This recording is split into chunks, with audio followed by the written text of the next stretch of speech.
தமிழொலி சொந்தங்களுக்கு வணக்கம். இன்றைய நாளுக்கான மதிய நேர பிரதான செய்திகள். விரிவான செய்திகளுக்குள் செல்லும் முன்னதாக முதலில் இன்றைய தலைப்புச் செய்திகள். எரிபொருள் சிக்கல், பாடசாலை பரீட்சைகள் தொடர்பில் வெளியான அறிவிப்பு.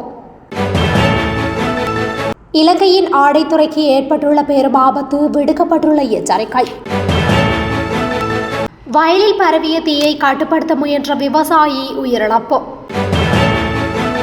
கொழும்பில் வீடொன்றுக்குள் நடந்த பயங்கரம், இளம்பெண் ஒருவர் கொடூரமாக கொலை.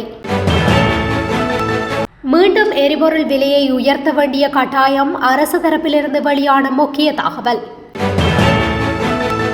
எரிபொருள் நெருக்கடி, சீமெந்தின் விலையும் அதிகரிப்பு. திருகோணமலையில் பதுக்கி வைக்கப்பட்ட சட்டவிரோத டீசல் பேரல்கள் மீட்பு. லொரியுடன் மோதி மோட்டார் சைக்கிளில் சென்ற பெண் பலி, மகன் படுகாயம். எரிவாயு விலை அதிகரிப்பு வாய்ப்பு, லிட்ரோ நிறுவனம் எச்சரிக்கை. இடியுடன் கொட்டி தீர்க்க போகும் கனமழை, விடுக்கப்பட்டுள்ள எச்சரிக்கை. விரிவான செய்திகள். நாட்டில் நிலவும் எரிபொருள் நெருக்கடி காரணமாக எதிர்வரும் நாட்களில் இடம்பெறவுள்ள எந்தவொரு பரீட்சையையும் ஒத்திவைக்கவோ அல்லது மறு அட்டவணைப்படுத்தவோ தற்போது எந்த திட்டங்களும் இல்லை என்று கல்வி பிரதி அமைச்சர் மதுரா செனவிரத்ன உறுதிப்படுத்தியுள்ளார்.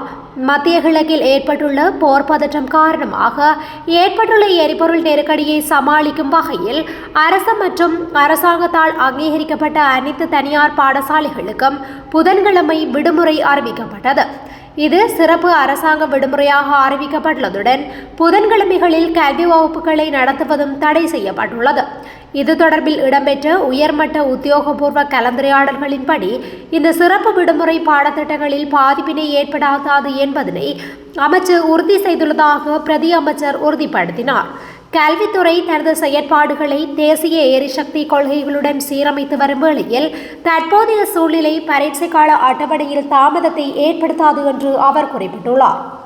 எனவே தற்போதுள்ள பரீட்சை அட்டவணைகள் எந்த மாற்றமின்றி தொடரும் என்று அவர் உறுதிப்படுத்தியுள்ளார். இலங்கை ஆடை தொழில்துறை தொடர்ந்தும் அமெரிக்கா, ஐரோப்பிய ஒன்றியம் மற்றும் பிரித்தானியா ஆகிய நாடுகளை மட்டும் தங்கியிருப்பது பெரும் ஆபத்தானது என எச்சரிக்கப்பட்டுள்ளது. இலங்கையின் ஆடை உற்பத்தி தொழில்துறையின் உயர்மட்ட அமைப்பான ஒன்றிணைந்த ஆடை சங்கங்களின் மன்றத்தின் தலைவர் ஃபீலிக்ஸ் ஏ பெர்னாண்டோ இந்த எச்சரிக்கையை விடுத்துள்ளார். உலகளாவிய பொருளாதார மாற்றங்களுக்கு மத்தியில் அவர் இந்த எச்சரிக்கையை விடுத்துள்ளார். இலங்கை தற்போது ஈட்டி வரும் ஆடை ஏற்றுமதி வருமானத்திற்கும் நிர்ணயிக்கப்பட்டுள்ள இலக்கிற்கும் இடையே பாரிய இடைவெளி காணப்படுகின்றது. இதனை நிவர்த்தி செய்ய தற்காலிக தீர்வுகளை விட திட்டமிடப்பட்ட கொள்கை மாற்றங்கள் அவசியமாகும். ஆடை தொழில்துறையை புதிய பரிமாணத்திற்கு கொண்டு செல்வதன் மூலமே 8 பில்லியன் அமெரிக்க டாலர் ஏற்றுமதி இலக்கை அடைய முடியும். 2025ஆம் ஆண்டுக்கான தரவுகளின்படி ஆடை ஏற்றுமதி வருமானம் 5 பில்லியன் அமெரிக்க டாலர்களை சற்றே தாண்டியுள்ளது. உலகளாவிய சூழலில் இது ஒரு சாதகமான செயற்பாடாக இருந்தாலும் எதிர்பார்க்கும் இலக்கை அடைய இன்னும் நீண்ட தூரம் பயணிக்க வேண்டியுள்ளது. 8 பில்லியன் அமெரிக்க டாலர் இலக்கு என்பது வெறும் செய்தித்தாள் தலைப்பாக மட்டும் இருக்கக்கூடாது. அது தேசிய வேலை திட்டத்தின் ஒரு அங்கமாக மாற வேண்டும். இலங்கையின் மொத்த ஆடை ஏற்றுமதி வருமானத்தில் 85% அதிகமான பகுதி அமெரிக்கா, ஐரோப்பிய ஒன்றியம் மற்றும் பிரித்தானியா ஆகிய 3 சந்தைகளிலிருந்தே கிடைக்கின்றது. இலங்கை உலகளாவிய சந்தையை பெரிதும் சார்ந்துள்ளது. இந்த 3 சந்தைகளும் சேர்ந்து இலங்கையின் ஆடை ஏற்றுமதி வருவாயில் சுமார் 85% கொண்டுள்ளன என்றும் அந்த அறிக்கை கூறியது. இந்த சந்தைகளில் நுகர்வோர் தேவை குறையும் போது, சுங்க வரி கொள்கைகள் மாறும்போது, சட்ட மற்றும் இணைக்க விதிமுறைகள் கடுமையாக்கப்படும் போது அல்லது வர்த்தக முத்திரைகள் தங்கள் விநியோக முறைகளை மாற்றும் போது அதன் தாக்கம் நமது முழு தொழில்துறையிலும் எதிரொலிக்கும். 8 பில்லியன் அமெரிக்க டாலர் ஆடை ஏற்றுமதி இலக்கை அடைவதற்கு தற்போதைய சந்தை நிலவரங்களை மட்டும் நம்பியிருப்பது போதாது என்பதையும், இலங்கை இதுவரை அணுகாத சந்தைகளை எட்டுவதற்கு நாட்டின் ஆடைத்துறை ஒரு வலுவான ஏற்றுமதி அடித்தளத்தை உருவாக்க வேண்டும் என்பதையும் நாம் புரிந்து கொள்ள வேண்டும் என தலைவர் மேலும் தெரிவித்துள்ளார். அம்மாதோட்டை வீரவில கங்கஸ்ரீகம பகுதியில் தனது வயலில் ஏற்பட்ட தீயை கட்டுப்படுத்த முயன்று 63 வயதுடைய விவசாயி ஒருவர் தீக்காயங்களுக்கு உள்ளாகி பரிதாபகரமாக உயிரிழந்துள்ளார். இந்த சம்பவம் குறித்து வீரவில போலீசாருக்கு கிடைத்த தகவலின் அடிப்படையில் விரிவான விசாரணைகள் ஆரம்பிக்கப்பட்டுள்ளன. உயிரிழந்தவர் திசமகாராம கங்க ஸ்ரீகம பகுதியை சேர்ந்தவர் என அடையாளம் காணப்பட்டுள்ளார். முதற்கட்ட விசாரணைகளின்படி மேற்படி நபர் தனது வயலில் இருந்த வைக்கோலுக்கு தீ வைத்துள்ளார். எனினும் அந்த தீ எதிர்பாராத விதமாக அருகிலிருந்த வயல் பகுதிகளுக்கு வேகமாக பரவியுள்ளது. பரவி சென்ற தீயை கட்டுப்படுத்த அவர் தீவிரமாக முயன்றபோது துரதிர்ஷ்டவசமாக தீயினுள் சிக்கியுள்ளார். இதில் பலத்த தீக்காயங்களுக்கு உள்ளான அவர் சம்பவ இடத்திலேயே உயிரிழந்துள்ளார். உயிரிழந்தவரின் சடலம் தற்போது உடற்கூற்று பரிசோதனைக்காக திசமகாராம வைத்தியசாலையின் மார்ஷாலையில் வைக்கப்பட்டுள்ளது. இந்த சம்பவம் தொடர்பில் வீரவில போலீசார் மேலதிக விசாரணைகளை முன்னெடுத்து வருகின்றனர். கொழும்பின் புறநகர் பகுதியான கழுபோவில பகுதியில் உள்ள வீட்டின் அறையில் வெளிநாட்டு பெண்ணொருவர் கொலை செய்யப்பட்டுள்ளார். நேற்று பிற்பகல் கூர்மையான ஆயுதத்தால் தாக்கி இந்த கொலை செய்யப்பட்டுள்ளதாக போலீசார் தெரிவித்துள்ளனர். உயிரிழந்தவர் 26 வயதான சீன பெண் என தெரிவிக்கப்பட்டுள்ளது. கொலை தொடர்பில் இதுவரை நடைபெற்ற விசாரணைகளின் போது குறித்த பெண்ணின் முன்னாள் காதலனால் இந்த கொலை சம்பவம் இடம்பெற்றுள்ளதாக தெரிய வந்துள்ளது. வெளிநாட்டு பெண் அந்த வீட்டில் வாடகைக்கு வசித்து வந்துள்ளதாகவும் அவரது முன்னாள் காதலரான சீன நாட்டவர் இந்த கொலையை செய்துவிட்டு தப்பி சென்றுள்ளதாகவும் போலீசார் தெரிவித்துள்ளனர். சந்தேக நபரை கைது செய்வதற்காக கொகுவல போலீசார் மேலதிக விசாரணைகளை மேற்கொண்டு வருகின்றனர். எரிபொருள் விலைகளை மேலும் உயர்த்த வேண்டிய கட்டாயம் ஏற்படும் என வலுசக்தி அமைச்சின் செயலாளர் உதயங்க ஹேமபால தெரிவித்துள்ளார். எரிபொருள் விலைகளை தீர்மானிக்கும் தற்போதைய நடைமுறைக்கு சர்வதேச நாணய நிதியம் அனுமதி வழங்க தவறினால் இந்த நிலைமை ஏற்படும் எனவும் அவர் சுட்டிக்காட்டியுள்ளார். அவர் மேலும் தெரிவிக்கையில், மே மாதம் 1ஆம் திகதி வரை டீசல் லீட்டர் ஒன்றுக்கு 100 ரூபாவையும் பெட்ரோல் லீட்டர் ஒன்றுக்கு 20 ரூபாவையும் அரசாங்கம் மானியமாக ஏற்றுக்கொண்டுள்ளது. இந்த மானியத்தை தொடர வேண்டுமானால் சர்வதேச நாணய நிதியத்தின் அனுமதி கிடைக்க வேண்டும். அத்துடன் மத்திய கிழக்கில் நிலவும் போர் சூழலும் இதில் தாக்கம் செலுத்தும். ஒருவேளை சர்வதேச நாணய நிதியம் அனுமதி வழங்காவிட்டால் அந்த மேலதிக தொகையை நுகர்வோர் மீதே சுமத்த வேண்டியிருக்கும் என குறிப்பிட்டுள்ளார். நாட்டில் தற்போது நிலவும் நெருக்கடி நிலைமையின் காரணமாக ஒரு மூட்டை சீமெந்தின் விலையும் அதிகரித்துள்ளதாக தகவல் வெளியாகியுள்ளது.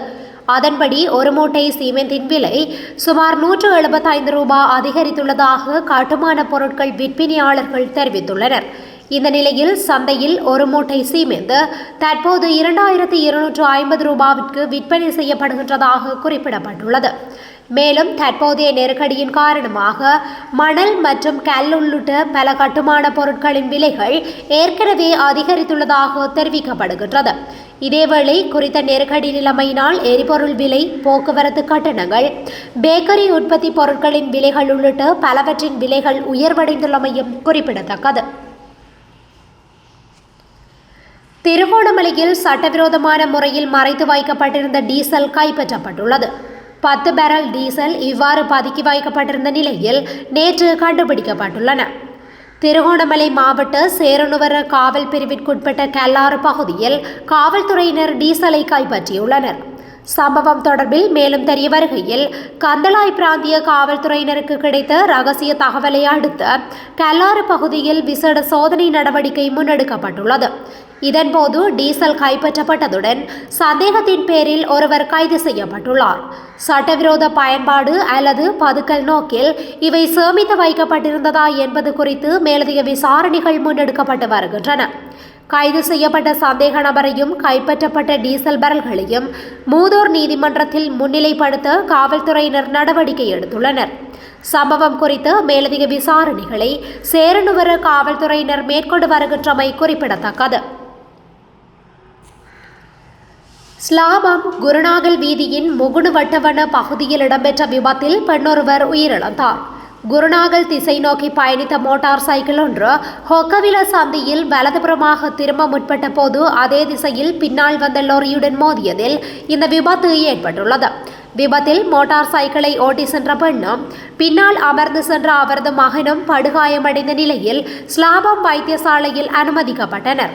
அங்கு சிகிச்சை பலனின்றி அந்த பெண் உயிரிழந்துள்ளார்.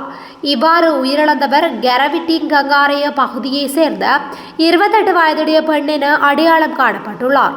விபத்துடன் தொடர்புடைய லொரி சாரதி கைது செய்யப்பட்டுள்ளதுடன் ஸ்லாபம் போலீசார் மேலதிக விசாரணைகளை மேற்கொண்டு வருகின்றனர். சர்வதேச வர்த்தக பதற்றம் காரணமாக சமையல் எரிவாயுவின் விலை அதிகரிக்கக்கூடும் என லிட்ரோ நிறுவனம் தெரிவித்துள்ளது.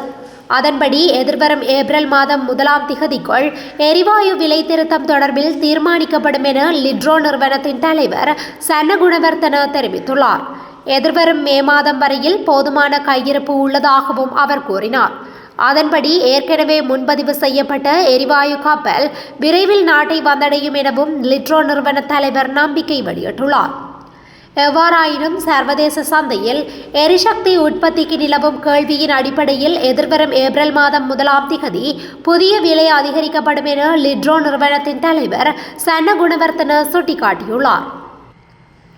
இலங்கையின் மேற்கு, தெற்கு, ஊவா மற்றும் சப்ரகமுவ மாகாணங்களிலும் கண்டி மற்றும் நுவரெலியா மாவட்டங்களிலும் இன்று பிற்பகல் 2 மணிக்கு பிறகு மழையோ அல்லது இடியுடன் கூடிய மழையோ பெய்யக்கூடும்.